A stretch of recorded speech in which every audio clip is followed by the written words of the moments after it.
I want to ask you about Trump's promise to start mass deportations on day one of his administration. What can we expect to see from that? Yeah, I don't really have to prognosticate or guess because he's already done it, right?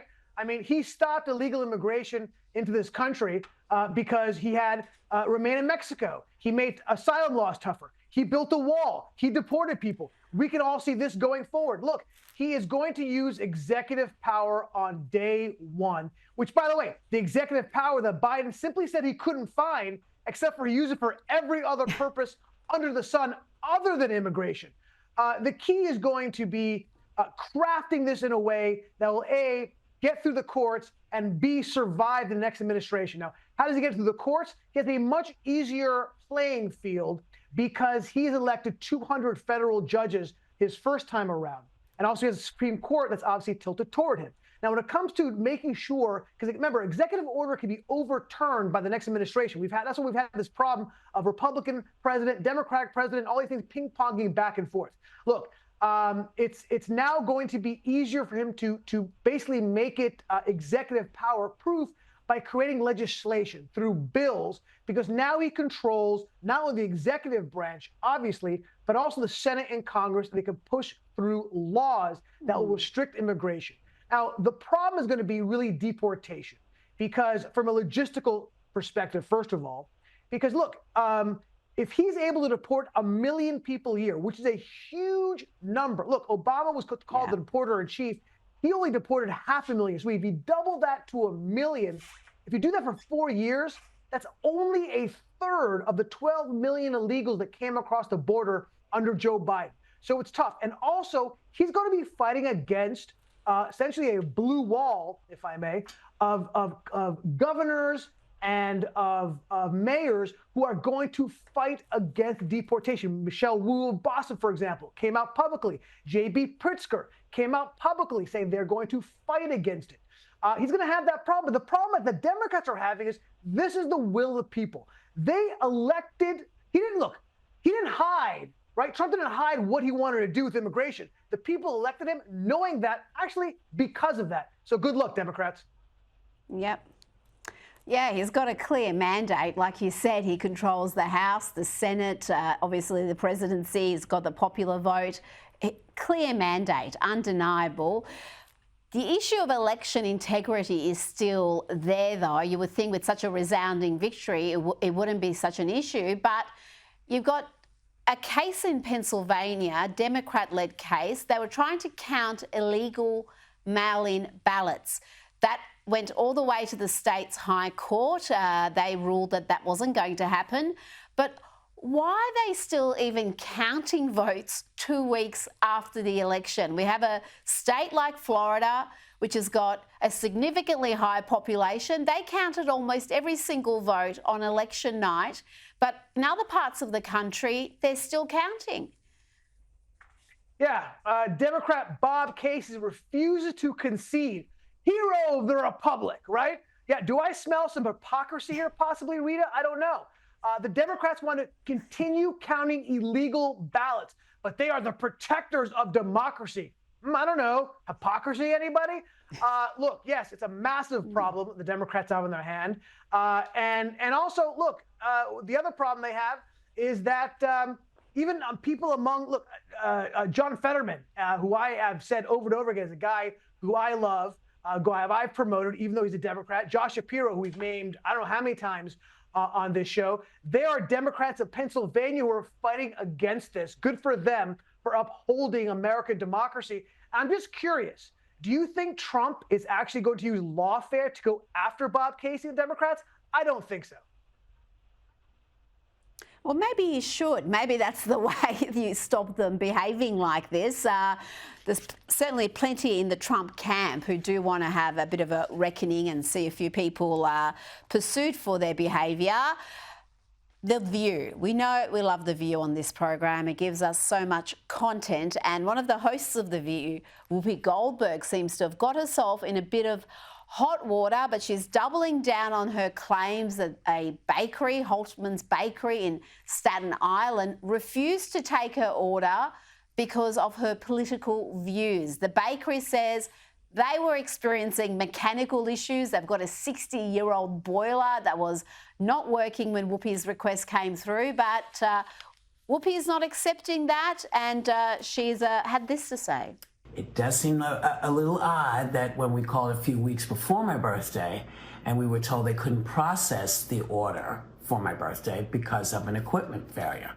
Now, Whoopi Goldberg first complained about this on The View on an episode during an episode that was celebrating her birthday, her 69th birthday. And there's now been so much criticism, Ami, not just from the customers of this bakery, but also from politicians and people in the legal fraternity encouraging the bakery to sue Whoopi, saying that they've been defamed by this suggestion that they're not taking orders because of her political beliefs. Yeah, look, I'm not a big fan of being overly litigious unless necessary. I will remind Whoopi Goldberg, talking about bakeries, that a bakery in Ohio sued Oberlin College and won $37 million for defamation, saying the bakery was racist when they in fact were not. So I would say be very careful, Whoopi, when you talk about accusing bakeries. Look, this tracks with Whoopi Goldberg. She bathed in victimhood. She wants to be a victim. She jumps at the chance of being a victim. This is an opportunity for her to construct something out of probably sounds like whole cloth. Look, this is funny because this is really projection on the side of the left. It's the left who likes to use economic muscle and boycott to punish their opponents. Here's another example of that, where she's trying to put a bakery that has been around for 100 years, this is prohibition, out of business. It's unfortunate, it's gross, but really kind of conforms with who she is. Yep, and she didn't name the bakery on The View, but she named the location, and it was clear to everybody who she was talking about. So very quickly this became a story, and I do like that the bakery and its customers are fighting back. Now, I think we all need to apologise to Oprah, because there were claims circulating that her company received $1 million for that Kamala Harris interview, town hall, whatever you want to call it. It was just a fluff piece. Ami, it looks like she was actually paid $2.5 million. Now, Oprah will say this was for the production costs, for the salaries of everybody involved, but normally you don't charge the interview subject to interview them. This is all very strange.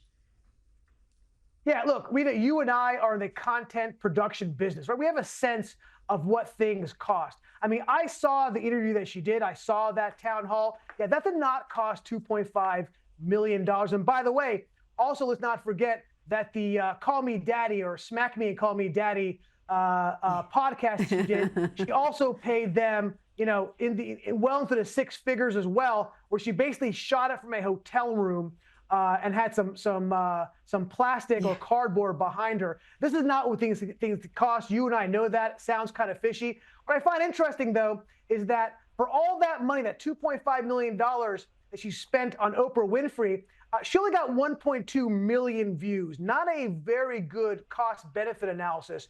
And for the Call Me Daddy podcast, that got less than 1 million views for over 150 or whatever $1,000.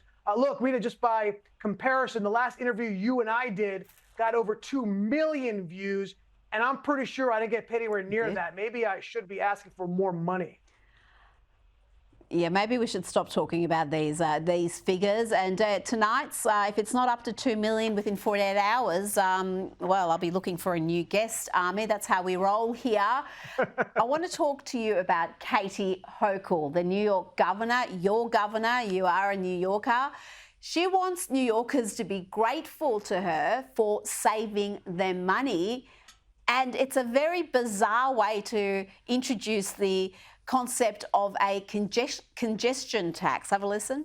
From day one, I have made affordability for New York families a top priority. I always have, and I always will, fight to put more money in the pockets of everyday New Yorkers. A very odd way indeed, Ami, to announce a $9 congestion tax. It's pretty steep. And to pretend that she's saving people money, wow, the chutzpah on her. Yeah, great word. Chutzpah, love it. Listen, it's interesting. I live in New York, right? So this directly affects me. And the truth is that we do have a problem with our infrastructure. And by the way, and that's the way it needed to be framed, right? It's not saving anybody. It's costing people money. And by the way, you know who it's costing? It's not a progressive tax at all. It's going to cost the people who have to commute in here, particularly the poor and working class who have to live outside the city because they can't afford the rents in Manhattan, more money than the rich who live here. That's the bigger problem, frankly, is that she's going after her own constituency. But she should have framed it a different way, saying, look, we have a crumbling infrastructure. We have problems in our bus system, the trains, the subways, and that we need to fix it. And this is the only way we can fix it. She framed it that way. Maybe people will get aboard, but doing it the way she is just so disingenuous and wrong. It's ridiculous.